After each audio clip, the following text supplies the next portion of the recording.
Chào mừng các bạn đã đến với kênh YouTube Chuyện Lệnh hôm nay. Và trong video này mình sẽ phân tích về thị trường vàng và xu hướng của thị trường vàng sắp tới, cũng như những cái biến động giá đã xảy ra trong những tuần vừa rồi, và phân tích một chút về cặp đối ứng của vàng, đó là chỉ số sức mạnh của đồng USD. Và ngay bây giờ chúng ta sẽ bước vào phân tích.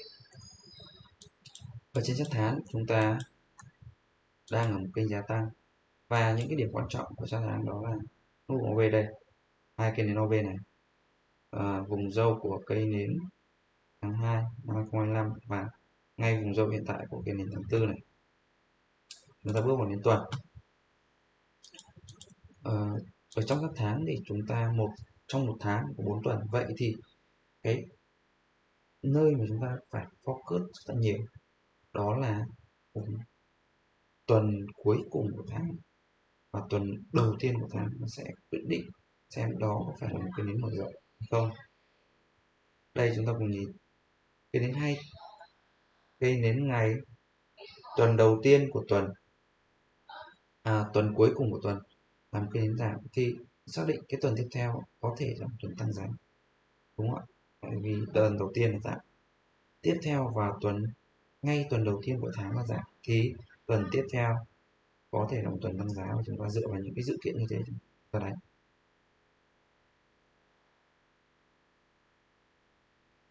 Đó, như ở đây cũng như vậy, tuần 16 là tuần giữa tháng nó giảm giá, vậy thì chưa chắc nó đã tăng được, nó phải đợi sang tuần tiếp theo. Đây, sau khi tuần tiếp theo nó mới phá vỡ khỏi cây nến giảm này để tăng giá. Vậy thì ở trong chắc ngày cũng tương tự như vậy, để hình thành một tuần thì có 5 ngày xảy ra thì ngày thứ hai và ngày thứ ba, ngày thứ tư có phải là một ngày điều chỉnh để cho những ngày tiếp theo tăng giá hay không. Đó, chúng ta xây dựng cây nến mở rộng dựa trên những cái điều kiện đó, và để chúng ta set up một cái tín hiệu, không phải set up một cái tín hiệu mà chúng ta sẽ làm cái bias với thiên vị về buy hay sell. Sự thiên vị của chúng ta sẽ xuất phát từ những cái ngày như vậy và tuần như vậy. Đó, thì ở đây trong ngày chúng ta đang ở một trạng thái tăng giá, và chúng ta thấy cây nến xuất hiện vào ngày thứ năm, ngày cuối cùng của tuần là một cây nến giảm. Vậy thì trong thứ hai có những cái trường hợp nào có thể xảy ra, đúng không ạ? Thứ hai có thể đóng đầu tiên là một ngày giảm giá ở trong thân cây nến này, trong thân cây nến ngày thứ năm. Sau đó ngày thứ ba, thứ tư có thể tăng giá, đó là trường hợp thứ nhất. Trường hợp thứ hai, ngày thứ hai có thể tăng giá luôn và mở rộng luôn, sau đó ngày thứ ba điều chỉnh và đi lên. Tiếp theo là trường hợp ngày thứ hai tăng giá, sau đó ngày thứ ba tạo đỉnh và đảo chiều. Đó là 3 trường hợp có thể xảy ra. Vậy thì trường hợp nào xảy ra chúng ta sẽ xử lý ở trường hợp đó, và chúng ta bước vào chart H1 để phân tích cái cấu trúc điều chỉnh này, cấu trúc điều chỉnh của tuần vừa rồi. Đây là cấu trúc điều chỉnh của tuần vừa rồi, đi theo mô hình đỉnh đây, đỉnh đây, đỉnh đây và đỉnh đây, kháng cự cao, đúng không ạ? Vậy thì giá sẽ phản ứng ở những vùng này. Nếu như ngay ngày thứ hai nó bật qua luôn thì chúng ta phải chờ đợi xem hai khả năng còn lại nó xảy ra, đó là một là đảo chiều, đúng không ạ? Hai, đảo chiều thì tương ứng nó với là ngày thứ hai cao nhất, thứ ba cao nhất. Còn nếu như nó là một ngày mở rộng, sau đó là mở rộng, nó một tuần mở rộng, thì ngày thứ ba sẽ có thể là ngày điều chỉnh, và vùng điều chỉnh nó sẽ nằm ở trong cái vùng này, trong cái nền tảng này. Đó, ba cái trường hợp xảy ra nếu chúng ta nhận định dù có tín hiệu hoặc là có một cái cấu trúc hiệu quả trong những cái tín hiệu của trường hợp, trong ba cái trường hợp đấy thì chúng ta sẽ đánh. Ví dụ trường hợp 1 thì cần tín hiệu là gì? Trường hợp 2 cần tín hiệu là nhau về.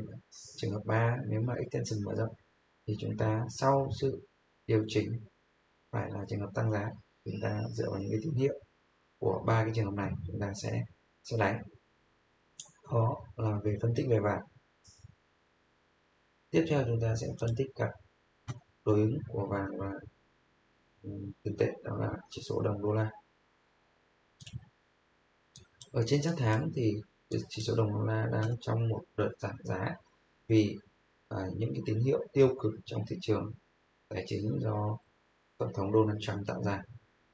Nó ảnh hưởng trực tiếp đến cái nền kinh tế của rất nhiều quốc gia, và đặc biệt là Trung Quốc và Mỹ là hai cường quốc đối đầu với nhau, nên chỉ số đồng đô la này nó chưa chắc đã là tổn hại cho Mỹ đâu ạ.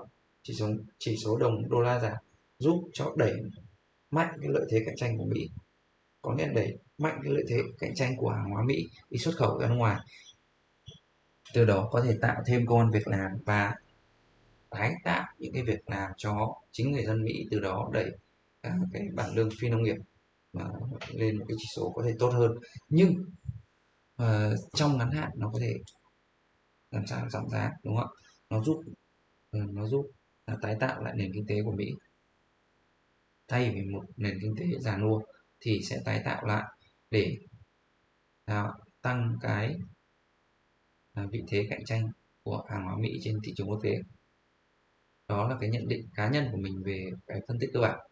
Vậy thì ở trong chat thì mình sẽ phân tích DXY để nó ảnh hưởng như thế nào đến giá vàng. Vậy thì ở đây thì DXY nó đã tạo ra một cái vùng giảm giá rồi. Vậy thì nó giảm giá đến một cái vùng thanh khoản rồi, vậy thì nó có thể điều chỉnh ở đây hay không? Chúng ta chỉ quan tâm đến như vậy thôi, đúng không ạ? Ở đây chúng ta có một cái nến OB vào ngày 24 này, ngày 24. Nếu cái nến OB xuất hiện vào ngày 17, đúng không? Giữa tuần thì cái nến tuần, cái nến của tuần bắt đầu từ ngày 17 thì tuần tiếp theo có thể là tuần sideways. Đây chúng ta nhìn để ý này, nó vẫn ở trong cái biên độ này, và phải đến sang đầu tháng thì giá mới bắt đầu tiến hành giảm giá. Đó. Cái vị trí của cây nến tuần cũng như cây nến ngày nó hết sức quan trọng để chúng ta có thể mở rộng cái phạm vi của nến hay không. Vậy thì chúng ta sẽ bước vào nến ngày để theo dõi xem tuần tới có thể là một nến mở rộng hay không và về hướng nào. Thì ngày thứ 5 thì đóng cái nến OB đây, đúng không ạ? Vậy thì có khả năng cao trong đầu tuần giá sẽ giảm giá qua vùng này, và vùng cuối tuần thứ 4 thứ 5 thứ 6 có thể bật lên đây. Đó là cái về giả định của tôi. Nhưng với sự xuất hiện của cây nến thứ 5 này thì có khả năng cao, rất khả năng cao đầu tuần tăng giá. Chúng ta cùng theo dõi xem nó có bật lên đây hay không, hay nó đóng là một cây nến giảm của tuần. Nếu như tuần tiếp theo là tuần cũng là tuần gần cuối cùng, tại vì tuần này rơi vào đến ngày 27 thì từ ngày 27 đến ngày 30 nó còn thứ hai, thứ ba, thứ tư nữa, 3 ngày nữa để xử lý được. Vậy thì tuần tiếp theo vẫn có khả năng cao đóng một cây nến giảm hoặc một cây nến đảo chiều, và vùng đảo chiều cao nhất có thể đạt được ở vùng 101.9, và vùng mức trung bình đạt được có thể ở vùng 100.7. Đó, nếu như đây là một cây nến tuần điều chỉnh tăng thì rất có thể vàng sẽ tăng vào đầu tuần và giảm giá ở những tuần, có nghĩa là vàng tuần đầu tuần và đảo chiều ở những tuần, tăng ở đầu tuần và đảo chiều những ngày sau đó. Đó là cái xu hướng mà thiên vị cao nhất tôi đặt ra sau khi phân tích cả cặp vàng và cả cặp DXY, là thiên về xuống đảo chiều là cao nhất trong một trong ba trường hợp đấy. Nếu như trường hợp đảo chiều không xảy ra thì chúng ta vẫn có thể giao dịch được ở những cái trường hợp còn lại. Trên đây là cái video về phân tích cái thị trường vàng, và các ngày thứ trong tuần từ thứ hai đến thứ năm tôi sẽ cố gắng từ chủ nhật đến thứ năm tôi sẽ cố gắng ra video vào buổi trưa để chúng ta cùng update lại những cái cấu trúc của thị trường vàng, và chúng ta chuẩn bị để theo dõi những cái cấu trúc thị trường vàng trong phiên buổi sáng để chúng ta có thêm những cái tín hiệu để đánh phiên buổi chiều và buổi tối. Và xin chào và hẹn gặp lại những cái video tiếp theo.